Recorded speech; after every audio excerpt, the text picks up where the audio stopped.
marry me? It was like an out-of-body experience. Cyclone. One more time. Oh my God, are you kidding? This is happening in real I life. felt so happy. Tell me something I don't know, It Dad. really surprises you. Absolutely. I can see you're welcome back. I want to get married in 6 months. This is true love. I think this happens every day. Welcome to Dear Future Bride. Today's guest is Georgia, a Byron Bay local legend you might know as the founder of Nailed Beauty, the go-to nail spot for celebrities and locals before she moved on to exciting new ventures. She is no stranger to weddings, but this time she was the one walking down the aisle. We talk pressure, expectations, and the unexpected emotional moments that caught her off guard. Welcome, Georgia. Hello, thank you for having me. So before you started planning, did you have a vision of what your wedding would be like, and how did that compare to the actual experience? I wanted to get eloped. I was very, no, I don't want a big wedding. I just want to get eloped. But my husband was like, no, let's share it with everyone, have everyone that we know and love. So that was a bit conflicting for us both, but we got through that. He got his bigger wedding. We would have just had just us and our parents if we had to do that. But yeah, so it was really lovely when we got to it. I would, looking back, say it was a great day overall and I don't regret it, but I definitely would opt for an elopement still. And how did you come to that conclusion with him? Was it a little bit of just giving up, or was there a few hiccups along the way? I would have hired a house and just had like our nearest and dearest. But when we started with that, it then went, okay, well, if we're having, this person, because he wanted to have his best friend and best friend's wife. And I was like, yeah, well, if we're doing that, we should do this. So a venue that we had spoken to had said that we could have, like 20 was the number. And I was like, well, with all of us made it like 14 or whatever it was. So then like to find 6 people to make it, I was like, okay. And then he slowly got what he wanted. If it made, oh, well, if we're doing 6, what about this many and this many? And then what went from this smaller thing was, then we're just having a wedding that he wanted. So yeah, we got there, but he definitely got his way more than I got mine. Did you have any issues like accepting that, obviously wanting to have an elopement initially? Did you end up enjoying it more than what you expected, or you definitely sort of still would have got an elopement if you had the choice? I think a marriage is between only 2 people. So when you share it with your loved ones, I understand why, but I'm like, I wouldn't say I share every part of my marriage with everyone. So I'm like, I've always had the mind frame, it should just be between like the 2 people anyway. But I don't regret it, and I wouldn't take it back as such. But, well, I suppose I would, because if I could have my time again, I would get eloped. I think the pressure of a wedding day, no one can prepare you for that. And when you're not expecting the anxiety anyway, like I'm a social butterfly and I love to chat to people. So the anxiety when it hit, that I wasn't expecting. So that was really hard, I'd say, to navigate through that. So yeah, it was what I had pictured, just on a bigger scale. And how did you manage that anxiety in the lead up? I didn't have anxiety leading up to it until the day before. I yelled at a few people. But everything the day before our wedding, it was fine. I was like, yep, sweet, got this. It was just like another event, and I love hosting and planning events. So that for me wasn't an issue. But the day before, it was like everything kind of sunk in at 12 o'clock. My husband was staying at Elements the night before with his best friend. And so I was leaving. I'd packed my bag for him to take to Elements, because then I was joining him for the night that we got married. And I was in the car going into town to pick up his wife from getting her nails done at my salon, and got stuck in traffic, and everyone had called at once. And I was like, whoa, because I'd planned it all myself. I didn't have anyone for them to contact but me. And like our portaloo was getting dropped off for where we were getting married, and he didn't have access, and all of these things went wrong. And I was like, oh my goodness. I then got to pick her up still in traffic. We go to lunch at Bayleaf, and Billy tells me that his uncle and his new partner weren't coming. And I'm like, okay, well, we have to fill that spot. So we're sitting if you've been to Bayleaf and Byron, like there's this really big table on the inside. And so we're sitting at this table, and I was like, excuse me, we need to talk about this for a second.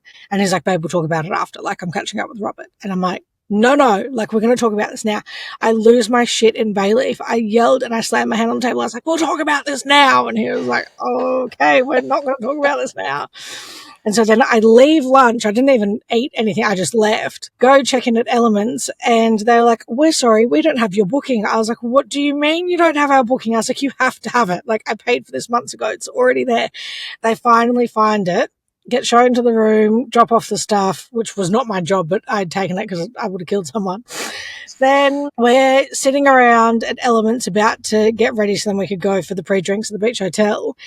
And we had gotten a call about Billy's grandmother. She was in hospital and they told us that she wasn't allowed out to come to the wedding because she was really unwell. And I said that just brought on a whole heap of emotions. And anyway, it just hit me like a sack of bricks of what was happening. And I was like, I don't think I'm prepared for this. And then the next day, Billy was enjoying himself. He was having a leisurely day. He had 2 things he had to do.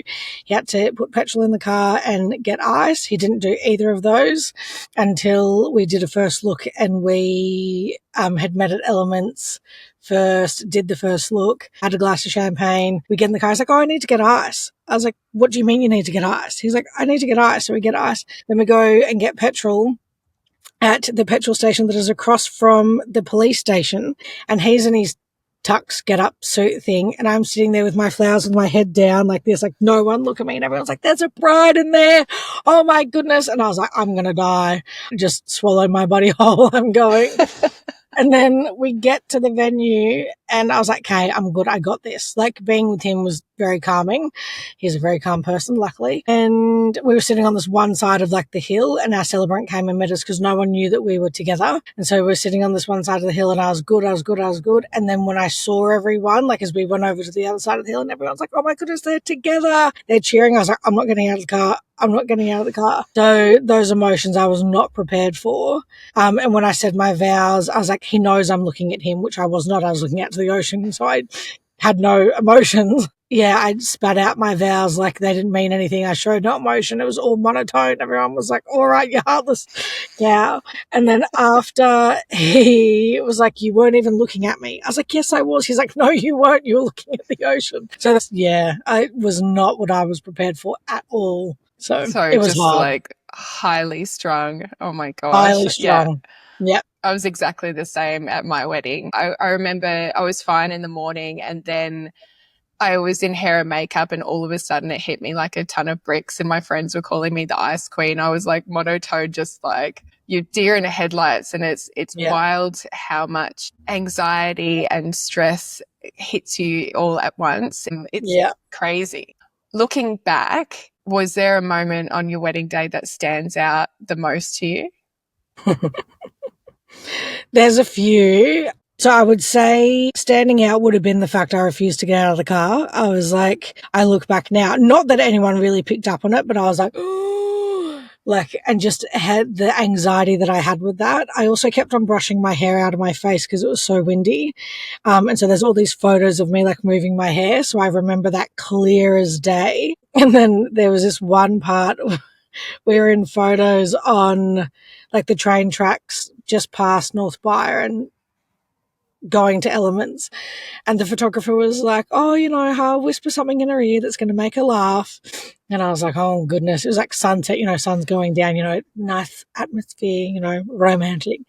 And he leans in and like he's smiling, he's like, I'm going to stick it in your ass later. And I was like, lost it. I was like, what do you mean? And the photo, as my face is like so shocked. He did not do anything to that matter, don't worry.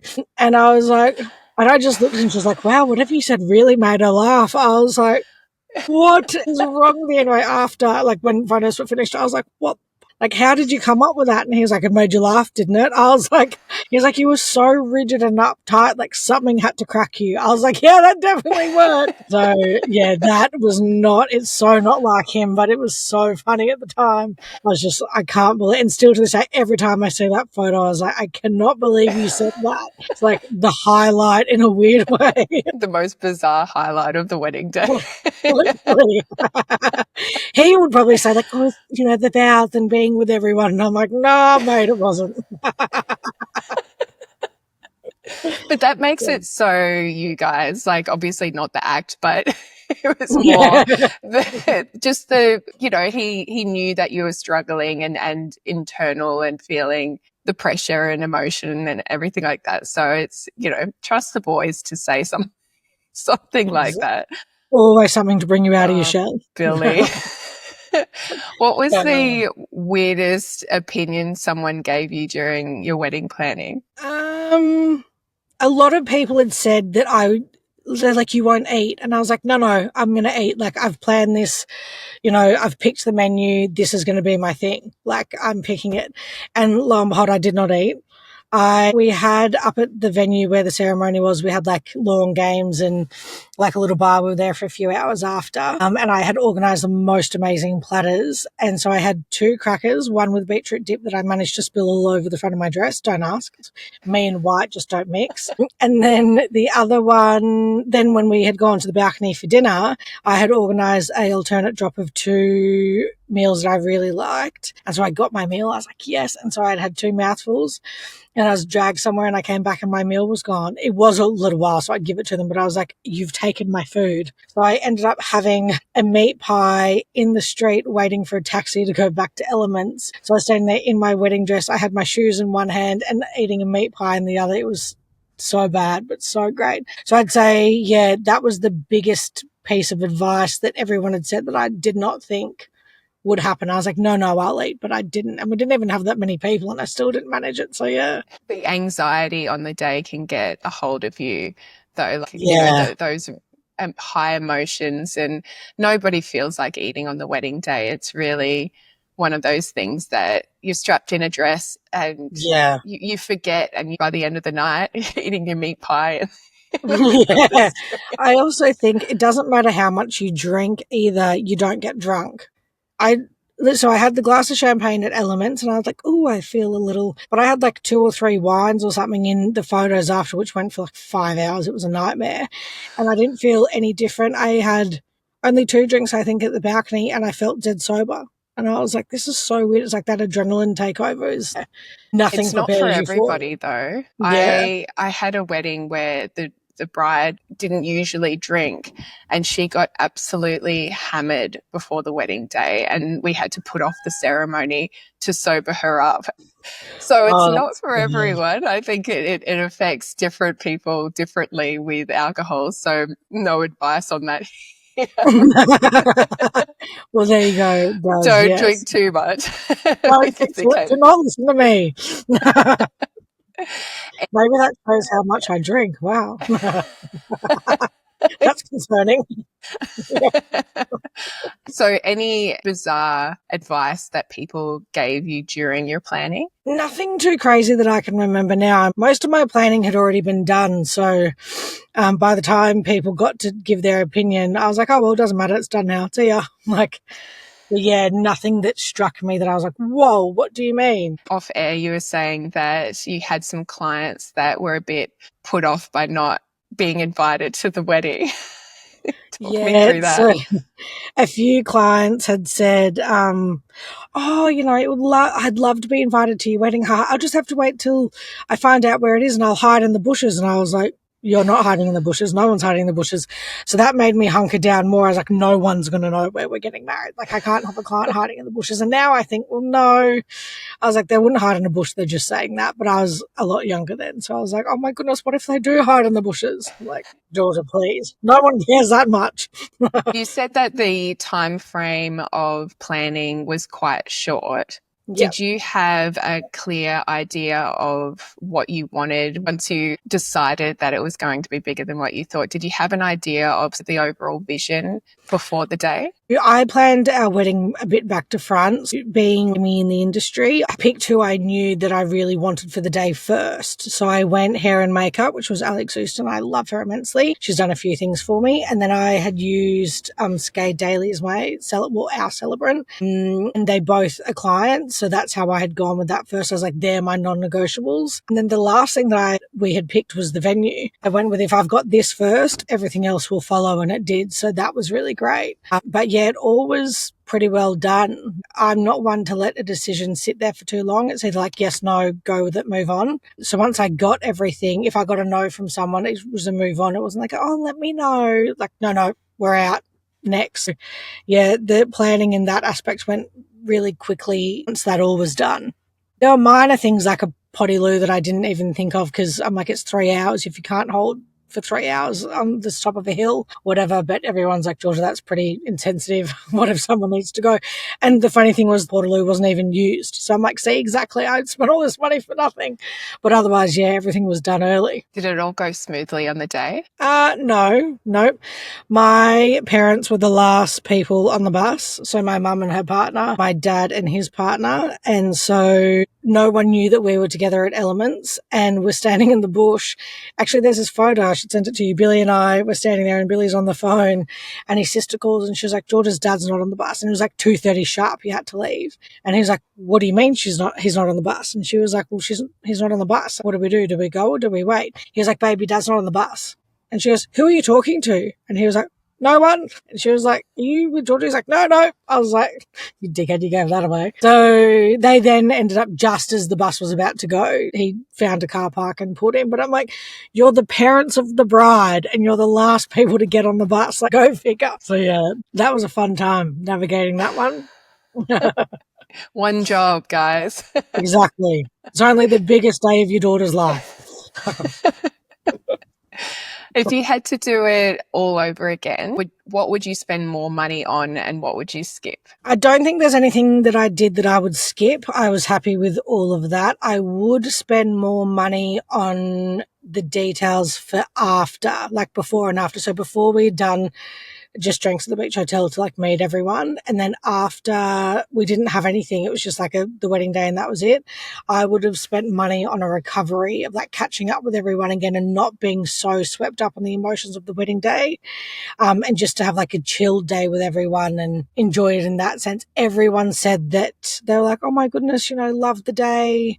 Like had the best time, and people still talk about our wedding to this day, which I was like, really? I wouldn't say it was that great, but everyone loved it. So yeah, there's nothing that I'd change or take back. I just would add. And most people would, they don't regret what they do. It was more just they would treat money differently. They wouldn't be so high strung with it because money comes and goes, but it's just about building that whole experience. And so talk me through you choosing the venue that you went with. Was there any venues that you had a look at before you made the decision? Because I know that you were wanting to bring in your own bits and pieces and have it a certain way. Talk me through that process. I would have loved to have gotten married at a venue.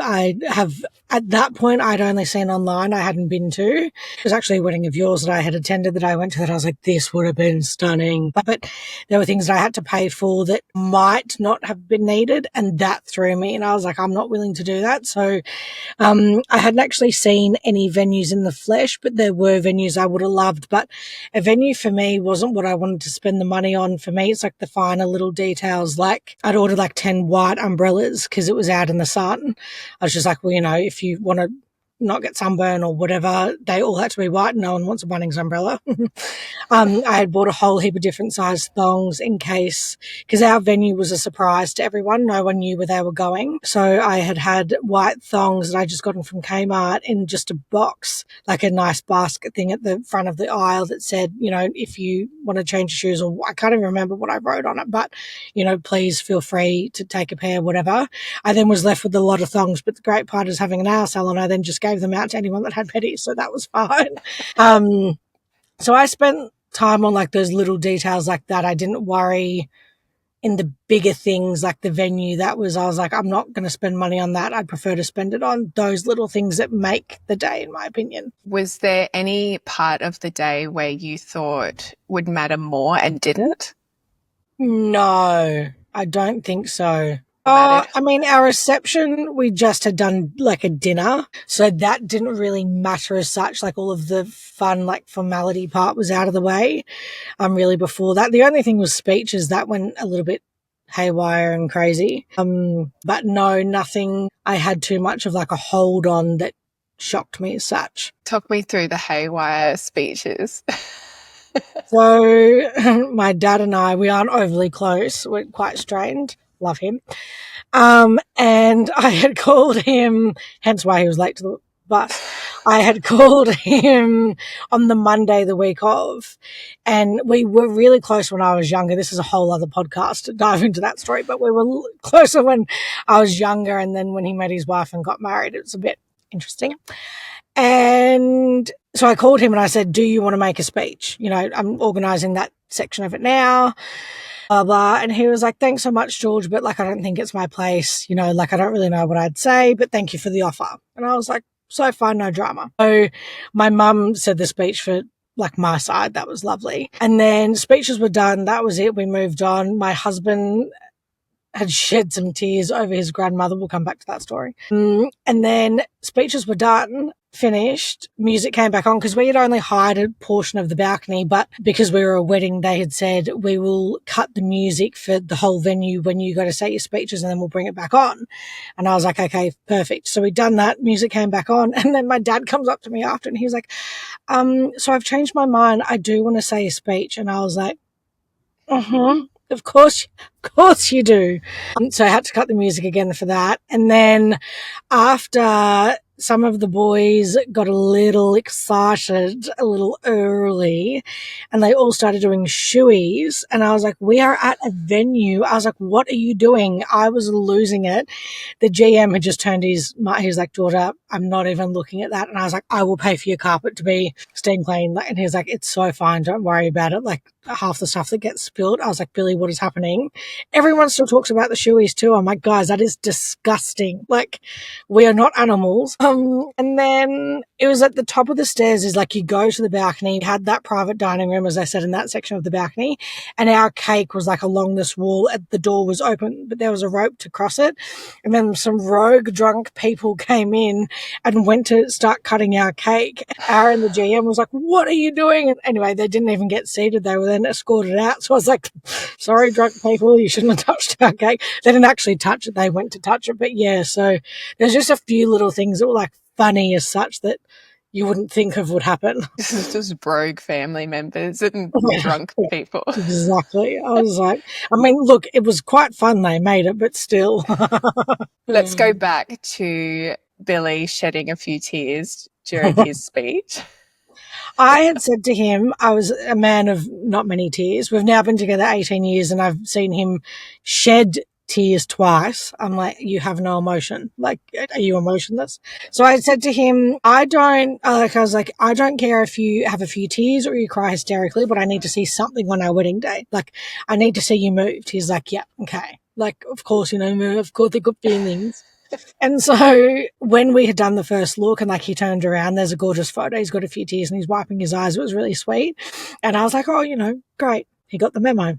And that was really nice because it was just us two. So I was like, okay, I figured that was all that was going to happen. So got through the ceremony. He didn't cry then. I obviously didn't cry because I was being cold and heartless, trying not to share any emotions. And then when we were in speeches, Billy's grandmother, who he was very close with, as I'd said, she was in hospital. She was like his mother practically. She had raised him and his sister. And so she had watched over FaceTime, but as I said, she couldn't be there. And so Billy was saying like his thank you speech to everyone. And he was saying a thank you to Barbara, his grandmother, and he couldn't get through it and he starts crying and he had a serviette and I'm looking at him and I was like, so you didn't cry over me, but you can cry over her. Right after he was like, you didn't say what I had to cry over. I was like, are you actually, like, I meant me. I don't mean the other woman in your life that means as much to you. I'm talking about me. So yeah, I mean, it was gorgeous to see that he does have tear ducts, but not the right situation, Billy. Just keep pinching him throughout the night. Exactly. Hello. Do you have those feelings yet? Maybe that would make him cry more. It's like, shit, I have married her. I take it back. What were some decisions that you found surprisingly hard to make through the process? Our guest list. That was really hard, I'd say, because I didn't want a big wedding anyway. And we had 44, which was still 40 people too many. No, I'm joking. I love everyone that came. But it's hard to not look at people as a number. And once I had done the numbers on it, I was like, are you worth $600 to me? Yes or no? And so that was a little harder to navigate. And that was the only thing that really took us months in like curating, do we invite this person? Do we not? And we had done a bigger engagement party with the hopes that I would get the elopement that I wanted. So we had invited heaps of people to that because I was like, well, this will be like the official thing. And then the elopement will just be us. Obviously that didn't happen. So yeah, that was the hardest thing. And there's still people now that, you know, I wish I had invited that I didn't. And then there are people that I did invite that we're no longer friends with. I've always viewed friends as like, if they're friends with me, they're friends with us. And same with Billy. If they're friends of like Billy's, they're friends of ours. But there's one couple, the fallout started happening before we even got married. And I was like, uninvite them. And he was like, no, Georgia, like, I can't do that. I was like, yes, you can. So he was like, all right. Well, he didn't, so they still came. But then I was like, well, they're your friends. And he was like, I thought they were our friends. I'm like, no, they're yours. And he was like, oh, okay. So, yeah, he wasn't. And then afterwards, you're like, I told you. Yeah, exactly. So, as I said, that fallout had already started to happen. And she was a sad sack. She barely spoke to anyone. She often was on her own. He was a ball of fun. He was one that had started the shoeies, though. So, no wonder why the friendship ended. No. Gross. So if somebody listening now is torn between a big wedding and an elopement, what advice would you give them? Go with your gut. There is nothing, I think, worse than not going with what you thought. I think if you, and like from within your heart and your gut, if you want to get eloped, get eloped. You know, it's hard if one wants, you know, an elopement and one doesn't, like Billy and I, you know, kind of meet somewhere in the middle. But if you're both wanting something and you've got pressure from everyone else, ignore the noise, go with what you want, because at the end of the day, it's only between you two anyway. So you have to look back on your wedding day and be like, was I happy with that decision, or would I change something, or whatever the case may be? I think that so many people get caught up in what they think that they have to do, and all of the pressures with family and friends and just the general, you just do this at weddings. This day and age, it's really hard. You know, you see Jim Bob down the road and he had this huge wedding and you're like, oh, well, I have to match his wedding. Or, you know, you see it online, or, you know, weddings are becoming extravagant, which they're stunning. But I'm like, you could save so much and put that into something else, or go away, or buy a house, or whatever. So I'm like, if that's what you want to do, go for it. Like, spend it, you know. It's only one day, essentially, at the end of the day. So you have to be happy with that one day. But if you're doing it for the sake of other people, don't do it.